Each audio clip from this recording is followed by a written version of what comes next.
ना बचते हैं ना फंसाते हैं। फिर बाहुबली अनंत सिंह के लिए खुलकर मैदान में क्यों उतरी जेडीयू। नमस्कार, आप देख रहे हैं न्यूज 18 का डिजिटल प्लेटफॉर्म और मैं हूं आपके साथ साक्षी झा। बिहार की मोकामा विधानसभा सीट पर सियासी घमासान तेज है। अनंत सिंह के जेल में रहते हुए भी जेडीयू उनके समर्थन में उतर आई। केंद्रीय मंत्री ललन सिंह ने खुद चुनावी कमान संभाली।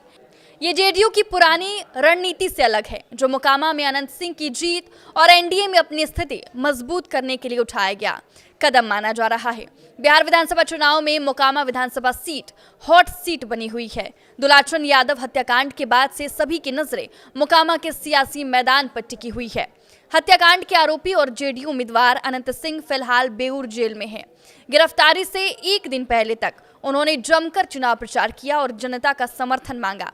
उनके जेल जाने के बाद जेडीयू के कद्दावर नेता और केंद्रीय मंत्री ललन सिंह ने अनंत सिंह के लिए चुनावी कैंपेन की कमान संभाली। मोकामा में ललन सिंह की मौजूदगी ने कई सवाल भी खड़े किए हैं। सवाल ये उठ रहे हैं कि आखिर जेडीयू ने ऐसा क्यों किया और इसके पीछे उसकी क्या मजबूरी रही। जेडीयू के अलावा बीजेपी की ओर से डिप्टी सीएम सम्राट चौधरी भी अनंत सिंह के लिए चुनाव प्रचार करते हुए नजर आए।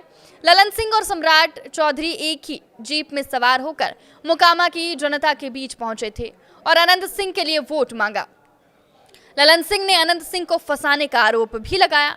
बिहार की सियासत को करीब से देखें तो अब तक जेडीयू ऐसे संगीन मामलों में किसी के सीधे समर्थन में आने से बचती रही है, पर मोकामा में अलग ही तस्वीर दिख रही है।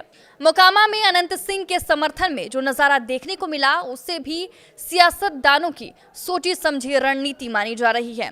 इसके लिए कहीं ना कहीं ललन सिंह और अनंत सिंह के बीच जो संबंध रहे हैं, उसकी भी झलक साफ दिख रही है। ललन सिंह और अनंत सिंह के बीच करीबियां किसी से छिपी नहीं, फिर चाहे वो 2004 का लोकसभा चुनाव हो या फिर मौजूदा विधानसभा चुनाव। कहा जा रहा है कि इस बार जेडीयू किसी भी तरह से कोई समझौता नहीं करना चाहती है। उसकी पूरी कोशिश है कि ज्यादा से ज्यादा सीटों पर उनके उम्मीदवार जीत हासिल करें। इसके पीछे एक वजह यह भी है कि जेडीयू जितनी ज्यादा सीटों पर जीत हासिल करेगी, एनडीए में वो उतनी ही पावरफुल होगी। जेडीयू की इस रणनीति पर मोकामा की सीट बिल्कुल फिट बैठती है। इसके पीछे पहला कारण ये है कि मोकामा सीट पर अनंत सिंह की जीत की संभावनाएं ज्यादा है। अनंत सिंह के जेल जाने से जेडीयू इस सीट पर एक तरह से मजबूत ही हुई है, कमजोर नहीं हुई है। जेडीयू जानती है कि अनंत सिंह के जेल जाने से वोटों का ध्रुवीकरण होना तय है। अगर ऐसा होता है तो फिर इसका लाभ जेडीयू यानी अनंत सिंह को मिल सकता है और सीट झोली में भी आ सकती है।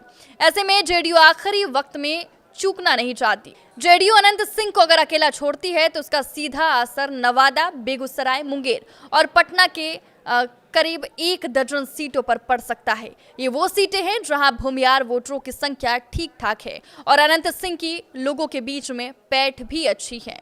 आपकी इस वजह पर क्या राय है, हमें कमेंट करके जरूर बताएं। नमस्कार।